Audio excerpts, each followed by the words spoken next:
Hiya friends, Prepared Suburbanite back with you. It's good to be here. I will continue to bring you periodic updates on our porch build as we continue. They're working on it now. They worked on it over the weekend yesterday. They're working on it today. I still think they've got a couple more days, got to get the steps put in and the screening put in and all that. So hoping that we're going to have it by the 4th of July, but maybe this coming Saturday for the weekend, we'll have to see. But that's not really what I wanted to talk about today. Fear, lies, and gaslighting. That's what I wanted to talk about.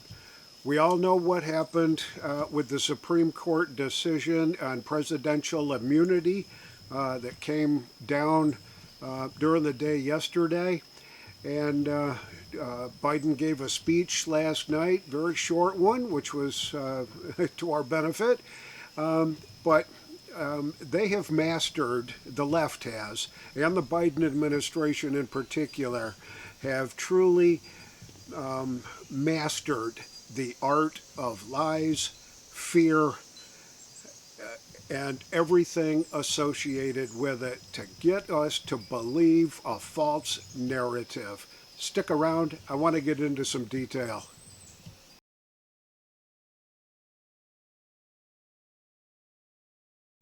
So here we go. I happened to be flipping channels last night at the end of the day and was watching when the president came out from the White House to address the country on his thoughts on the immunity decision that the Supreme Court handed down. And to me, it makes absolute sense that, and he should be thankful that the Supreme Court should actually made the decision that they made because it protects him as well and has protected every previous president and will serve as the precedent for the protection of presidents in the future. I can't imagine that anybody would be willing to take the job as president without having immunity. Let's just say that a president decided to put out a kill order on Osama bin Laden, and SEALs took care of that, but that's murder. So he shouldn't be. He should be in jail, right? That's the kind of presidential immunity that they're talking about here. And what the left has done is bastardized the whole decision by creating a whole set of false narratives and gaslighting. It's basically what's going on. I'd like to give a hat tip to the Daily Signal and a fellow named Tony Kinnett that wrote an article that popped up yesterday, late in the day. And it's fact check Biden's 5 lies about the Supreme Court's ruling on Trump's immunity. So let me just kind of quickly go through it. Number 1, Biden said, for all practical purposes, today's decision almost certainly means that there are virtually no limits on what a president can do. They fact-checked that and found that it's objectively false.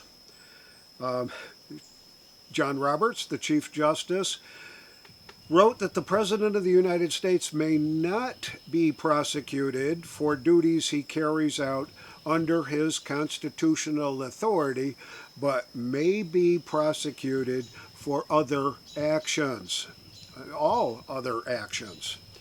So he also said it's a new principle, a dangerous precedent, and there is really little to no evidence that that's the case at all.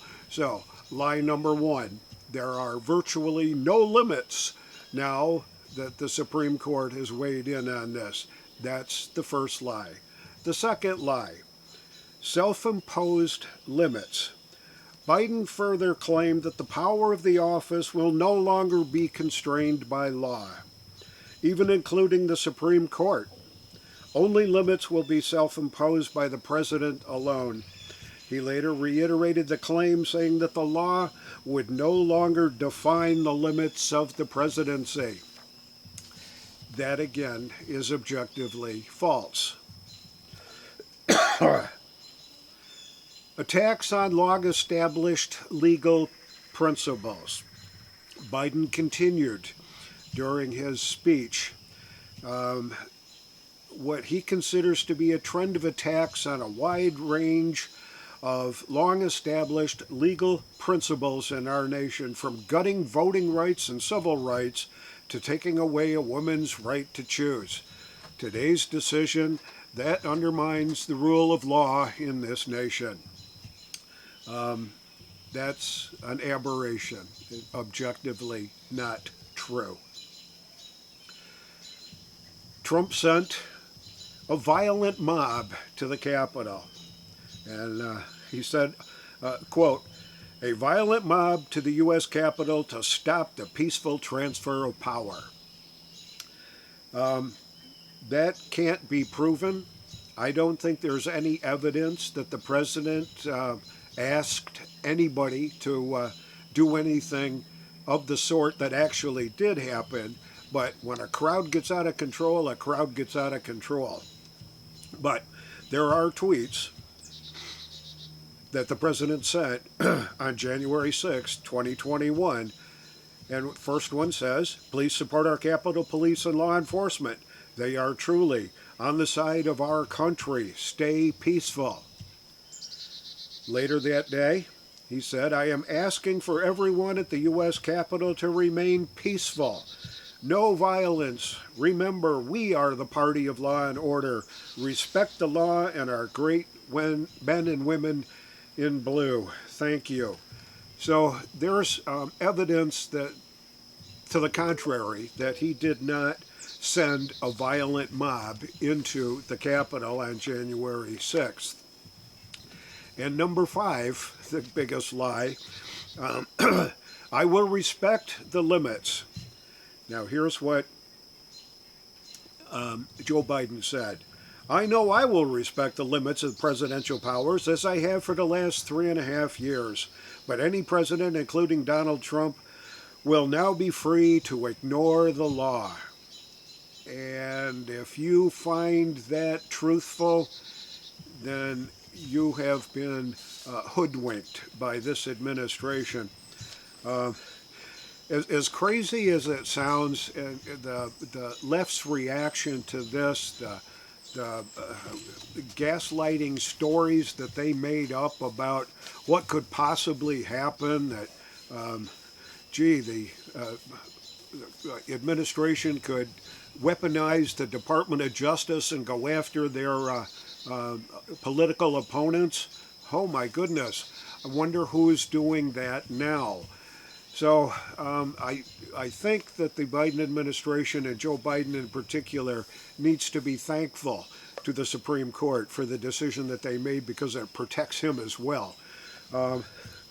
I also understand that AOC, Alexandria Ocasio-Cortez, decided that she was going to begin to file impeachment, an article of impeachment against the Supreme Court. So apparently all 9 sitting justices on the Supreme Court, impeachment proceedings as soon as the House gets back in session.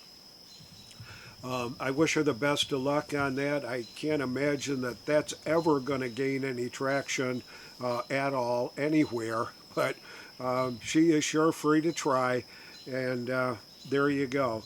So the other big lie that's really been under my skin is the issue that don't believe what you saw. Well, I watched the debate. In fact, I watched it more than once, and I could see what I saw. And there isn't any amount of gaslighting that the White House could do, that the White House spokesman can do, that we're saying that All this was cheap fakes, and all that led up to it.